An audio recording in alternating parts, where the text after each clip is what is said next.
It gives them an opportunity to interact with the community in a different way. The 3M Championship tees off in Blaine. We'll have more on young volunteers helping to keep the tournament safe and orderly.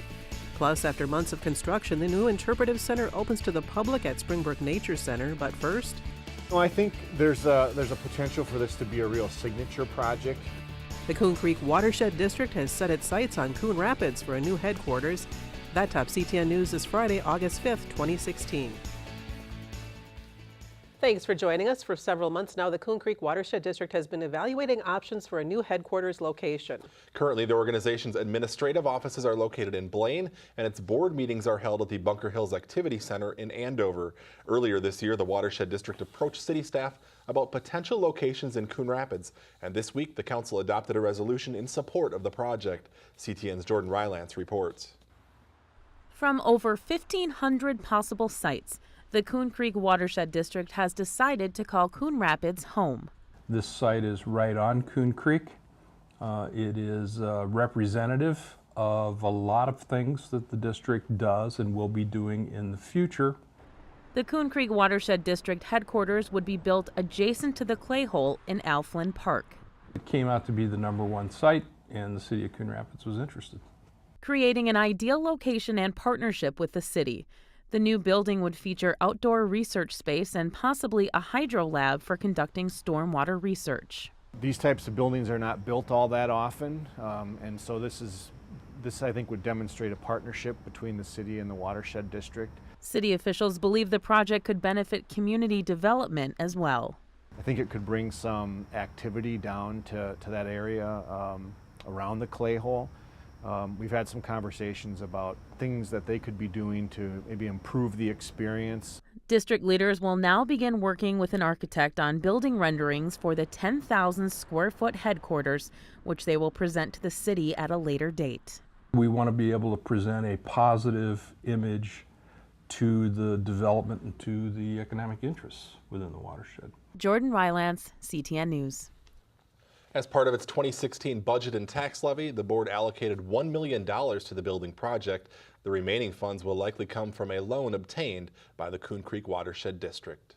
A Coon Rapids man is dead following a crash in the South Metro last weekend. The accident happened around 2:30 Saturday morning in Hastings. The State Patrol says 57-year-old Robert Carey was driving a semi northbound on Highway 316 at 200th Street when his truck left the road and struck a tree. Authorities say road conditions were dry at the time and alcohol was not detected. The crash remains under investigation. A line of nurses could once again be walking the picket line, but this time the strike could go on indefinitely. Both sides met again Monday, but nurses say they are farther apart on a contract agreement.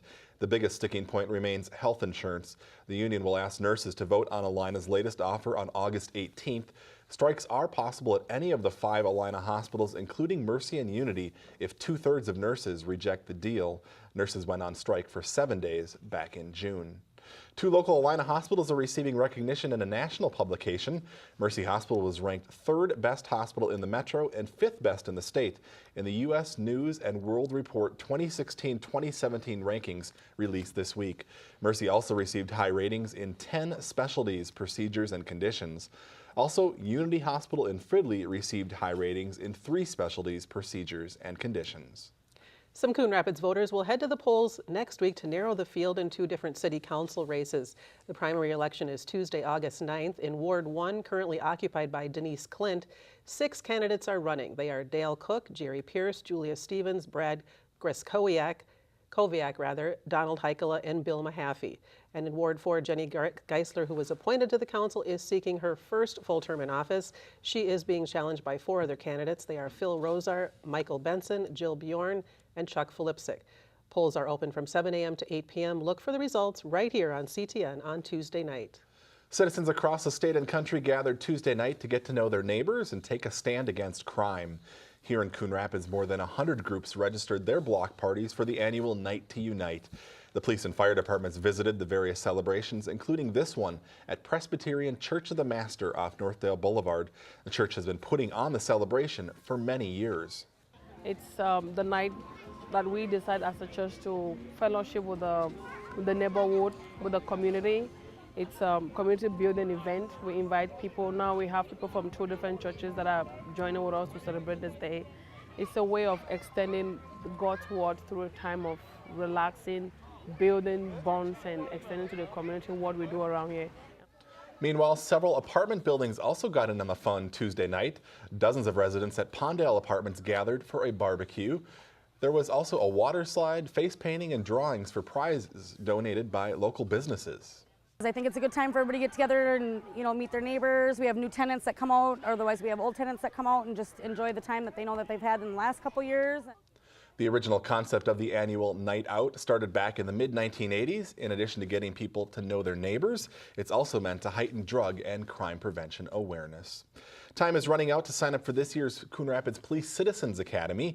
It takes place on Wednesday evenings from September 7th through November 9th from 6 to 9:30 p.m. You'll go behind the scenes of the police department and learn about a variety of topics, view demonstrations, and take part in hands-on activities. To register, log on to the city's website at coonrapidsmn.gov. The class is limited to 20 participants. The Anoka County Sheriff's Office also has a Citizens Academy that starts September 14th. Some future police officers are taking part in a major event in Blaine this week. Dozens of young volunteers are spending the week on the course at the 3M Championship. CTN's Joe Nelson found out what the Police Explorers hope to gain at the tournament each year. Thousands drive to the 3M Championship Golf Tournament in Blaine every year to see legends compete for a trophy and more than a $250,000 prize. Follow the people in the vests and they'll direct you to where they want you to park. But it's young volunteers who first greet the fans, helping them find parking and where to enjoy the tournament. The Explorers are crucial in trying to alleviate some of the jobs from patrol. Police Explorers are made up of 14 to 21-year-olds from throughout the North Metro with an interest in pursuing a career in law enforcement. They each joined the group for different reasons.